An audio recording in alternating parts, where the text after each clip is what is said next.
जय माँ इंद्राक्षी, जय अम्बे। इंद्राक्षी धाम में दर्शकों, आप सभी का हम हार्दिक स्वागत करते हैं। आज के दिन जिन जातकों का जन्मदिवस है, मैरिज एनिवर्सरी है, उन सभी को हमारी तरफ से बहुत बहुत शुभकामनाएं। आज हम अति विशेष मंत्र आपको एक बताने वाले हैं। भगवान नरसिंह का मंत्र है। ये नरसिंह का मंत्र, इसमें भगवान विष्णु का भी नाम जुड़ा हुआ है। अर्थात आप जानते ही हैं, विष्णु जी का रूप भी इनको माना जाता है। भगवान नरसिंह हमें शत्रुओं से बचाते हैं। हमें अनेकों प्रकार के, कई बार हम कहीं जाल में फंसने वाले होते हैं, किसी झांसे में आने वाले होते हैं, शत्रु प्रबल हो जाता है। कई बार कोर्ट कचहरी में भी हमें बहुत बुरा हमारा हाल होने लगता है। तो कहने का भाव, भगवान नरसिंह का ये अति उग्र मंत्र है। इसकी विधि आपको बताऊंगा, और ये मंत्र अनेकों प्रकार से जीवन में आपके कहीं ना कहीं जरूर आपके कार्यों को सिद्ध करेगा। इस मंत्र को अपनी डायरी में आप लोग नोट करके रखिएगा, बहुत आपके काम आएगा। तो आइए पहले आज का हम पंचांग देखें। 17 मई सन 2024, दिन शुक्रवार, संवत 2081, बैसाख मास, शुक्ल पक्ष, तिथि अभी नवमी है। आज जानकी नवमी भी है। और कितने बज कर के नवमी है? 8:39 तक नवमी है। उसके बाद दसवीं लग जाएगी। अभी सुबह के करीब 7:01 हुए हैं। नक्षत्र पूर्वा फाल्गुनी, राहु काल 1:30 से 12, दिशा शूल पश्चिम दिशा। जीवन है, इस जीवन में नाना भांति के उतार चढ़ाव हमें देखने को मिलते हैं। कभी जीवन में सुख बहुत मिलता है, तो कभी जीवन में दुख बहुत मिलता है। दुख और सुख के तले हमारा जीवन कट जाता है। कई बार दुख इतना मिलता है कि जीवन में समझ में नहीं आता कि कैसे हम इस दुख से पार पाएं, कैसे हम इससे बाहर निकलें। बहुत सारी परेशानी आ जाती है। कुछ इंसान तो ऐसे सीधे सच्चे हैं, भोले हैं, जो अपने मन की बात किसी से कह भी नहीं पाते हैं। अकेले चले जाएंगे, किसी कमरे में बैठ कर के रो लेंगे, लेकिन वो किसी से कुछ कहते नहीं हैं। इतने भोले भाले भी आज हैं। तो कहने का मेरा आपसे यही भाव है कि ऐसी स्थिति में आप भगवान का स्मरण करिएगा, आप भगवान का जप करिएगा। हम भगवान का एक अति प्रिय मंत्र नरसिंह भगवान का आपको दे रहे हैं, बता रहे हैं, और इसकी विधि भी अभी आपको बताएंगे। तो आइए सबसे पहले आप वो मंत्र नोट करें। आप मंत्र नोट करें। ओम उग्रम वीरम महाविष्णुम ज्वलंतम सर्वतोमुखम नरसिंह भीषणम भद्रम मृत्युम नमाम्यहम।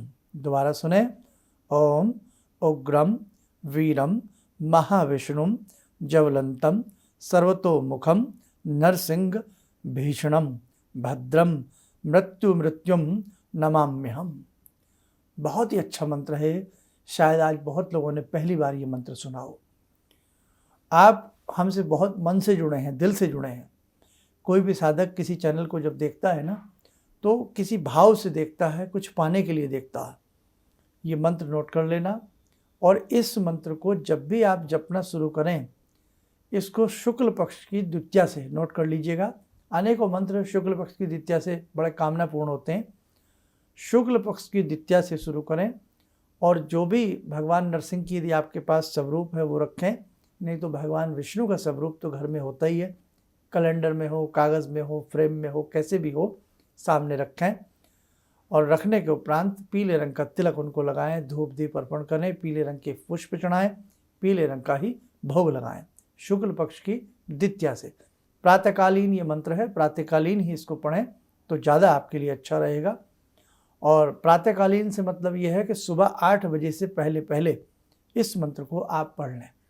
रुद्राक्ष की माला हो या लाल चंदन की माला हो, इस मंत्र को कम से कम 1 माला या 3 माला आप 40 दिन करिएगा।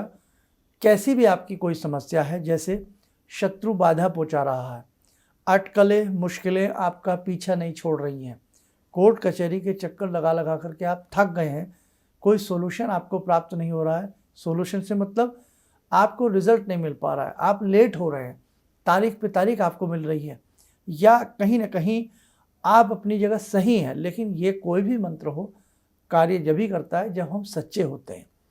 कई बार हम बिल्कुल सही हैं, लेकिन हमें डर है कि कहीं फैसला होते होते बहुत देर ना हो जाए, है ना। तो इसलिए आप भगवान की शरण में जाकर के इस प्रकार से भगवान का अनुसरण करके उनके चरणों में बैठ करके अपनी गुहार लगाएं, अपना भगवान से मन के जो भाव हैं वो उनसे कहें। आपको भगवान की कृपा से सुख मिलेगा। भगवान की कृपा से हर चीज़ में आपको धीरे धीरे जो नकारात्मक घटनाएं आपके साथ घट रही थी वो बंद होने लगेंगी और सकारात्मक स्थिति आपकी आंखों के सामने प्रस्तुत होने को आतुर हो जाएगी। तो मेरे भैया, मेरे दर्शकों, ये मंत्र था, इसे नोट कर लेना। विधि मैंने आपको बता दी है। अब जो हमने भगवान को पीले रंग का भोग ही लगेगा, इसमें 40 दिन लगातार ये साधना करनी है। और जब 40 दिन आपके पूरे हो जाएं तो 40 दिन के उपरांत आप यदि भाई कोई भी फल बांट सकते हैं भगवान विष्णु के नाम से, भगवान नरसिंह जी के नाम से जरूर बांटें। इसी मंत्र में स्वाहा लगा करके आप यज्ञ कर सकते हैं। 40 दिन किया है आपने, अगर 3 माला किया है तो 3 माला का दशांश बनता है। यदि आपने 1 माला की है रोज तो 1 माला का 10वां हिस्सा जो बनता है, यानी कि 40 माला हो गई। अब 40 माला जब आपने कर ली तो 40 माला का दशांश कितना बनता है वो आप कैलकुलेट आराम से कर सकते हो, ठीक है। 10वां हिस्सा, जैसे हमने कोई भी 100 माला का जप किया है तो 100 माला का 10वां हिस्सा कितना बनता है, 10 माला, ठीक है। ऐसे ही होता है। 40 माला का दशांश 4 माला के आसपास आप मान के चलें। तो अब इसमें आपने एक काम और करना है। यदि कई बार हमसे बहुत बड़ा यज्ञ नहीं हो पाता, उसका वैसे तो यज्ञ का तर्पण, मार्जन, ब्राह्मण भोजन, बहुत सारी बातें हैं, लेकिन भैया जो सीधे साधे भोले भाले साधक हैं वो बहुत ज़्यादा नहीं जानते हैं। तो बेटा कम से कम 1 माला का हवन भी यदि आप कर लोगे अंतिम दिन तो आपका ये मंत्र चैतन्य हो जाएगा, पूर्ण हो जाएगा। उस दिन ज़्यादा अच्छा रहे कुछ कन्याओं को भोजन खिला दें, बुला करके उनका पूजन कर लें, गौशाला जा कर के गौ माता की थोड़ी सेवा कर दें, पक्षियों को कुछ अनाज वगैरह जो भी आपसे संभव हो सके डालें। जितना आपसे हो सके वो दशांश में आपका गिना जाएगा। और फिर उस मंत्र की 1 माला प्रतिदिन बेटे करते रहना। जीवन की दुख तकलीफ़ें आपको दूर होती नजर आएंगी। और जितने भी साधक जो दीक्षा ले लेते हैं, जीवन में दीक्षा से जुड़ जाते हैं, उन्हें सदैव अपने दीक्षा मंत्र पर ही जोर देना चाहिए, अपने गुरु मंत्र पर ही जोर देना चाहिए। गुरु मंत्र से ही उनके जीवन की डगमग होती नैया सही रूप में चलने लगती है ना। लेकिन कई बार जीवन ऐसा है कि आपका कुछ करने को मन नहीं करता, मन करता है कोई उग्र सा मंत्र मुझे मिले मैं उसे पढूं, लेकिन ये मंत्र सच्चे हृदय के लिए पढ़े जाएं तो काम करते हैं। ये नहीं साहब कि आप अपनी जगह गलत हैं और आप गलत को सही बनाने के लिए मंत्र पढ़ रहे हैं। तो भगवान न्याय के देवता हैं, वो अन्याय नहीं करते। आपके अंदर कोई टैलेंट नहीं है, कोई खूबी नहीं है और फिर भी आप चाह रहे हैं मेरे पास बहुत धन आ जाए, तो भैया वो संभव नहीं है। इसलिए ये मंत्र, वहीं कोई भी मंत्र हो जीवन का, जैसे बगलामुखी के बारे में लोगों की धारणा है कि शत्रु का प्रहार करती हैं, शत्रु का दमन करती हैं, सत्य बात। लेकिन किस शत्रु का? वो माँ है, वो शत्रु की भी माँ है और आपकी भी माँ है। माँ के हम सब बच्चे हैं, तो वो ऐसा नहीं कर सकती कि एक बच्चे के साथ दुहाई करें, दुहात करें, एक बच्चे के साथ वो गलत करें और एक के साथ बढ़िया करें। वो माँ है साहब। ऐसा तभी होता है, मंत्र चेतना, मंत्र शक्ति तभी कार्य करती है जब आप सही हो और दूसरा व्यक्ति सरासर सबकी नज़र में गलत हो, तब उस शत्रु का दमन होता है, समझे। ऐसे नहीं कि हो सकता है उसके शत्रु हम ही हो, हम उसे ज़्यादा तंग करते हो। तो इसलिए ध्यान रखना बेटे, जब भी किसी मंत्र को सुने, किसी मंत्र की बात हो, किसी तंत्र की बात हो, किसी यंत्र की बात हो, किसी टोटके की बात हो, तो उसमें अच्छे से जानबूझ करके गलती ना करें, नहीं तो परिणाम नहीं मिलेगा आपको, गलत भी मिल सकता है। इसलिए आप यदि किसी चीज़ को लगता है कि मैं सही हूँ, तब आप ऐसे शत्रु के मंत्र आदि पढ़ने का प्रयास करें। आपकी दुकान नहीं चल पा रही है, आप समस्याओं में घिरते जा रहे हैं, तो आप भगवान से प्रेयर करिए, किसी भी मंत्र को पढ़ के, जैसे आज बताया इस मंत्र को पढ़ के करिए, आपको बहुत अच्छा फल मिलेगा। मतलब सच आप हैं, सच के साथ भगवान खड़े होते हैं, झूठ के साथ नहीं खड़े होते, ये ध्यान रखना आप। चलिए, समय चला आज की ध्यान साधने से जुड़ने का। बात भगवान नरसिंह की है, तो आइए जुड़ते हैं भगवान श्री हरि से, भगवान श्री विष्णु से। ॐ करारविन्दे न पदारविन्दं मुखारविन्दे विनिवेशयन्तं वटस्य पत्रस्य पुटे शयानं बालामुकुन्दं मनसा स्मरामि, बालामुकुन्दं मनसा स्मरामि।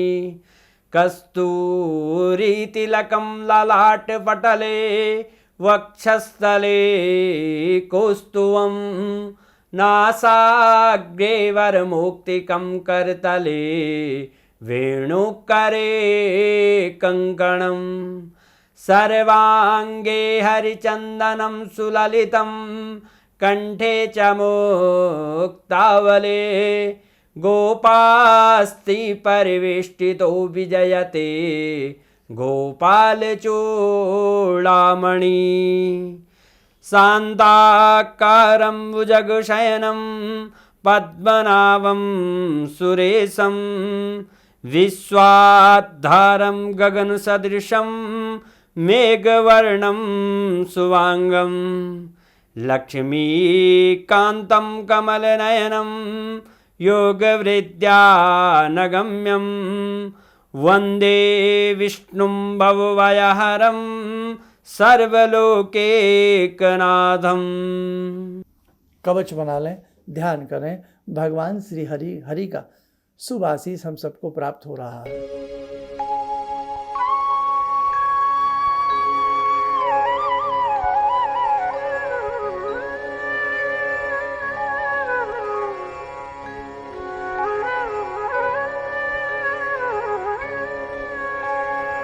ओम बोलते हुए नेत्र खोलें, सामान्य हो जाए। देखो साधकों, बातें तो बहुत हैं बताने के लिए, बस आज के लिए हम इतना ही चाहेंगे। आप इस मंत्र को नोट कर लेना, कहीं ना कहीं जीवन में ज़रूर आपको बहुत अच्छा परिणाम देगा। आप सब स्वस्थ रहें, सुखी रहें। इन्हीं शुभकामनाओं के साथ हम अपनी वाणी को विराम देते हैं। जय जय अम्बे। अब मेरा बेटा है जो चार्टर्ड अकाउंटेंट है अभी, तो वो क्या था, मेरी कोई बात नहीं मानता था। सालों तक मेरा उसका झगड़ा चलता रहा और मेरे जो जानकार लोग थे उनसे मैं कहता था भाई मैं इससे हार जाता हूँ, क्योंकि मैं इसे कहता हूँ सुबह जल्दी उठा कर, ये कभी उठता नहीं। क्या हुआ कि मैं आपसे मिला आकर, कुछ आपने उसके लिए भी उपाय बताए, जो सारे उपाय मैं ही कर रहा हूँ। और आपको सुन के बड़ी हैरानी होगी इस बात की कि जिस बच्चे को मैं कभी पूजा के लिए कहता था कि हनुमान चालीसा करो, तुम ये करो वो करो, वो कुछ नहीं करता था। आज मैं बड़ा हैरान हूँ कि सोमवार के दिन वो उठता है, खुद ही जो है वो मेरे घर में बेल का पेड़ भी लगा है, बेल के पत्ते तोड़ता है और उनके 11 सेट बनाता है। कहाँ से उसने लिया मुझे पता नहीं। और भगवान शंकर पर जाकर जल चढ़ाता है, उन पर राम राम लिखता है। और ये सब जो मैं ये समझ पाया हूँ कि जो मैं 2 महीने से आपका ये जो कर रहा हूँ मंत्र का जो है, तो मेरे ख्याल में इससे बड़ी उपलब्धि तो और कोई हो नहीं सकती। धन्यवाद। किसी भी समस्या के समाधान के लिए मिले प्रसिद्ध हस्तरेखा एवं वास्तु विशेषज्ञ प्रोफेसर धर्मेंद्र शर्मा जी से। नोट: शिविर में भाग लेने हेतु एवं व्यक्तिगत रूप से मिलने के लिए कॉल करने का समय सुबह 10 बजे से शाम 6 बजे तक। हमारे विभिन्न ज्ञानवर्धक कार्यक्रम देखने के लिए आप हमें अभी सब्सक्राइब करें, बेल आइकन को प्रेस करें ताकि आप देख सकें हमारा कार्यक्रम सबसे पहले। और अधिक जानकारी के लिए फेसबुक पेज को लाइक करना न भूलें।